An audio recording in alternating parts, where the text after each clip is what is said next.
Class 7 SST Theme D chapter from the rulers to the rule types of government. Hello students, चलिए आज का topic एक simple से सवाल से शुरू करते हैं। सवाल ये है कि आपके स्कूल में स्टूडेंट कमेटी आखिर बनती कैसे है? मतलब क्या टीचर्स उसे चुनते हैं या आप लोग वोट करके अपने रिप्रेजेंटेटिव्स को चूज करते हो? इस बारे में सोचिए, क्योंकि यहीं से हम आज का इम्पोर्टेंट कॉन्सेप्ट समझेंगे। चलिए एक स्कूल का एग्जाम्पल लेते हैं। देखिए, एक स्कूल में कितने सारे काम होते हैं।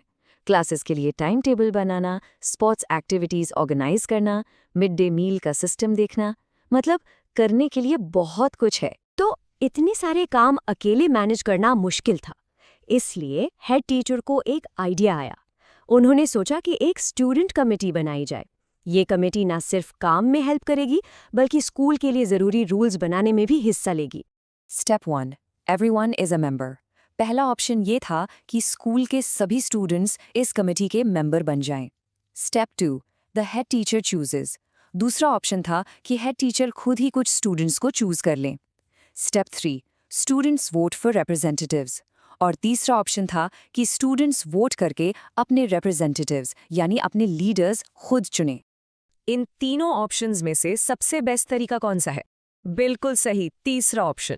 जब स्टूडेंट्स वोट करके अपने लीडर्स को चुनते हैं तो वो एक डेमोक्रेटिक तरीका होता है। इस सिस्टम में हर स्टूडेंट की आवाज को इम्पोर्टेंस दी जाती है। अब इसी स्कूल के एग्जाम्पल को बड़े लेवल पर सोचिए। जैसे एक स्कूल को चलाने के लिए कमिटी चाहिए, बिल्कुल उसी तरह एक पूरे कंट्री को मैनेज करने के लिए भी एक प्रॉपर सिस्टम की ज़रूरत होती है। और इसी सिस्टम को हम गवर्नमेंट कहते हैं। What is a government? तो सवाल ये उठता है कि आखिर ये गवर्नमेंट है क्या? सरकार क्या है? आसान शब्दों में गवर्नमेंट एक ऐसी बॉडी या ग्रुप ऑफ पीपल है जो एक कंट्री के लिए सारे इंपॉर्टेंट डिसीजंस लेती है, लॉ बनाती है और देश को मैनेज करती है। Main functions of a government. तो चलिए देखते हैं कि गवर्नमेंट के मेन काम क्या होते हैं। Maintaining law and order. सबसे पहले देश में लॉ एंड ऑर्डर बनाए रखना। Managing relationships with other countries. दूसरे कंट्रीज के साथ रिलेशंस को मैनेज करना। National defence. देश की सुरक्षा यानी नेशनल डिफेंस को मजबूत रखना। Providing essential services.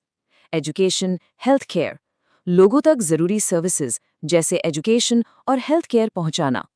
Managing the economy. और आखिर में कंट्री की इकोनॉमी को ठीक से चलाना। गवर्नमेंट का पहला फंक्शन है लेजिस्लेटिव। इसका मतलब है देश के लिए जरूरी रूल्स और लॉ बनाने की पावर। ये बिल्कुल वैसा ही है जैसे स्कूल कमेटी ने स्कूल के लिए रूल्स बनाए। दूसरा फंक्शन है एग्जीक्यूटिव। इसका मतलब है कि जो लॉ बनाए गए हैं उन्हें आम लोगों पर ठीक से इम्प्लीमेंट करना और पूरे देश के एडमिनिस्ट्रेशन को स्मूथली चलाना। और तीसरा फंक्शन है जुडिशल। इसका काम ये देखना है कि देश में हर कोई लॉ को फॉलो करे और अगर कोई झगड़ा हो तो सबको आसानी से जस्टिस मिल सके। Different types of government. अब जैसे हमने देखा कि स्कूल कमेटी बनाने के अलग अलग ऑप्शंस थे, ठीक वैसे ही दुनिया में गवर्नमेंट के भी अलग अलग टाइप्स होते हैं। चलिए उनके बारे में जानते हैं।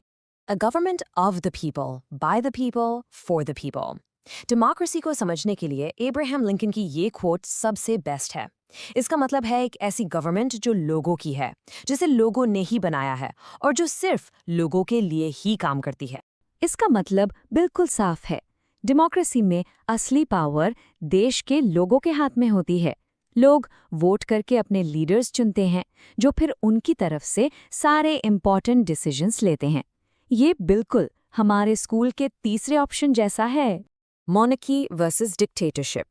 चलिए अब डेमोक्रेसी के अलावा दो और कॉमन टाइप्स ऑफ गवर्नमेंट को देखते हैं। मॉनर्की, रूल्ड बाय अ किंग और क्वीन, पावर इज हेरेडिटरी। एक है मॉनर्की, जहां एक किंग या क्वीन रूल करते हैं और पावर उनकी फैमिली में ही आगे बढ़ती रहती है। Dictatorship, ruled by one person और a small group, power is often taken by force. और दूसरी है डिक्टेटरशिप, जहां एक ही लीडर या एक छोटा सा ग्रुप पूरे देश पर रूल करता है और ये पावर अक्सर जबरदस्ती यानी फोर्स से हासिल की जाती है। Who holds the power? ये टेबल बताता है कि किस टाइप ऑफ गवर्नमेंट में पावर आखिर किसके पास होती है। In a democracy the people have the power. Democracy में पावर लोगों के पास होती है।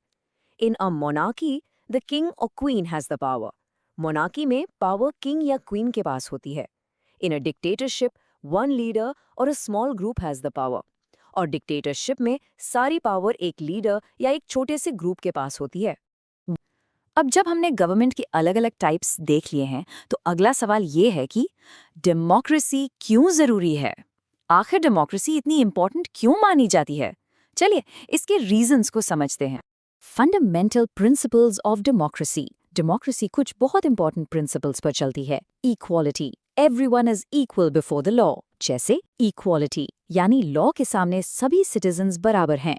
Freedom, right to express opinions. Freedom जिसमें आपको अपने ओपिनियंस एक्सप्रेस करने का राइट मिलता है। Representation, right to vote and choose leaders. Representation यानी वोट देकर अपने लीडर्स चुनने का right. Fundamental rights, basic rights are protected. और फंडामेंटल राइट्स जिससे आपके बेसिक ह्यूमन राइट्स हमेशा प्रोटेक्टेड रहते हैं। इसका एक परफेक्ट एग्जाम्पल इंडिया है। यहाँ लोगों के पास इतनी पावर है कि वो हर 5 साल में इलेक्शंस के जरिए गवर्नमेंट को बदल सकते हैं अगर वो उसके काम से खुश नहीं हैं। यही डेमोक्रेसी की सबसे बड़ी ताकत है। चलिए अब आते हैं हमारे एग्जाम बूस्टर सेक्शन पर। यहाँ हम इन कॉन्सेप्ट्स को जल्दी से रिवाइज करेंगे ताकि आप एग्जाम में कॉन्फिडेंटली लिख पाएं। Main difference between a democracy and a dictatorship. ये एक बहुत कॉमन क्वेश्चन है जो एग्जाम्स में अक्सर पूछा जाता है कि डेमोक्रेसी और डिक्टेटरशिप के बीच में सबसे बड़ा डिफरेंस क्या है। In a democracy citizens choose their leaders. इसका सिंपल सा आंसर है कि डेमोक्रेसी में सिटीजन्स यानी देश के लोग अपने लीडर्स को वोट करके चुनते हैं। In a dictatorship one leader has absolute power and is not chosen by the people. वहीं दूसरी तरफ डिक्टेटरशिप में एक ही लीडर के पास सारी पावर होती है और उसे लोगों ने नहीं चुना होता। Quick summary. तो चलिए पूरे टॉपिक को एक बार जल्दी से समराइज करते हैं। Government is like a school committee but for a country. पहली बात, गवर्नमेंट एक देश के लिए बिल्कुल स्कूल कमिटी जैसी है। 3 main functions, legislative, executive, judicial. इसके 3 मेन फंक्शंस हैं, लॉ बनाना यानी लेजिस्लेटिव, उन्हें इम्प्लीमेंट करना यानी एग्जीक्यूटिव, और जस्टिस देना यानी judicial. Main types, democracy, monarchy, dictatorship. Government की 3 मेन टाइप्स हैं, डेमोक्रेसी, मोनार्की और dictatorship. In a democracy power comes from the people through voting. और सबसे इंपॉर्टेंट बात, डेमोक्रेसी में असली पावर लोगों के पास होती है जो वोटिंग के जरिए अपने लीडर्स को चुनते हैं। जाने से पहले आपके लिए एक सवाल। अगर आपको अपनी स्कूल कमेटी को और ज्यादा डेमोक्रेटिक बनाना हो तो आप कौन सा एक नया रूल ऐड करना चाहेंगे? अपने आइडियाज नीचे कमेंट्स में जरूर शेयर करिएगा।